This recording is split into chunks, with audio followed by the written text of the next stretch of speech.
तो उत्तर प्रदेश की राजधानी लखनऊ में बिल्डिंग गिरने के दौरान हुआ बहुत बड़ा हादसा। पार्क की गई गाड़ियां मलबे के चपेट में आकर दब गई। बताया जा रहा है कि लखनऊ विकास प्राधिकरण पार्क की गई गाड़ियां मलबे के चपेट में आकर दब गई हैं। जो बताया जा रहा है कि लखनऊ विकास प्राधिकरण लखनऊ डिपार्टमेंट ऑथराइज की टीम और ठेकेदार भी मौके से भाग गए। इस घटना के बाद स्थानीय लोग हंगामा कर रहे हैं। आइए न्यूज में देखते हैं क्या क्या हुआ है, क्या क्या घटनाएं, कितनी लोगों ने हंगामा किया, गाड़ियां कहीं दब गई वहां पर, तब एलडीए की टीम मौके से भाग गई। अमित जी हां, बड़ी खबर बता रहे लखनऊ से तस्वीरें आ रही हैं। याजदान नाम की जो इमारत थी उसे गिराते वक्त हादसा हुआ है। जब मलबा गिरा जा रहा था कई गाड़ियां दब गई, लोग हंगामा कर रहे हैं, लोगों का नुकसान हुआ है। लेकिन बड़ी बात यह, बड़ा सवाल यह है कि एरिया को क्लीन क्यों नहीं किया गया था। अमूमन इमारत जब गिरती है तो आसपास में करीब 100 मीटर के दायरे में पूरा इलाका खाली करा लिया जाता है।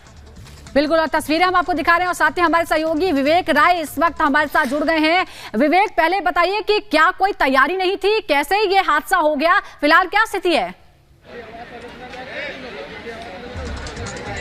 देखिए, सबसे पहले मैं स्थिति की आपको जायजा देता हूँ। ये जो सामने जो मेरी बिल्डिंग है, याजदान बिल्डिंग है, 6 माले की ये बिल्डिंग, और जिस पर तकरीबन 1 साल से अलग अलग तरह से कार्रवाई करने की जो बात है वो चल रही थी। लेकिन 10 दिनों पहले फाइनली एलडीए ने बुलडोज़र इस पर चलवाने की जो कार्रवाई है वो शुरू की थी 5 दिन पहले, और पिछले 5 दिनों से लगातार जो बुलडोज़र है वो चल रहा था। लेकिन आपको बताऊं कि देखिए, अगर आप दूरी समझने की कोशिश करिए तो आप देखिए सामने ये बिल्डिंग है और उससे मात्र 5 से 10 मीटर की दूरी पर इधर ये पूरे के पूरे मकान है, और यही बिल्डिंग के चारों तरफ की स्थिति है। आप सामने की तरफ अगर बिल्डिंग के दाहिने तरफ की स्थिति अगर मैं आपको दिखाना चाहूँ तो मात्र 10 से 15 मीटर की दूरी पर जो दूसरी बिल्डिंग है वो है, और ऐसे ही पीछे की तरफ में भी मात्र 5 से 8 मीटर की दूरी पर तीसरी बिल्डिंग है। तो कुल मिलाकर के जो बिल्डिंग है, बिल्डिंग के चारों तरफ 10 मीटर के प्रीमाइसेस में, 10 मीटर के रेडियस में जो तमाम घर हैं या साथ साथ जो लोग हैं वो यहाँ पर रहते थे, और बिल्डिंग पिछले 5 दिनों से उसको गिराने का जो कार्य है वो जारी था। और उसी दौरान आज ये बताया जा रहा है, जो लोग यहाँ पे हैं उन्होंने ये बताया कि जेसीबी से जो बिल्डिंग जब गिराई जा रही थी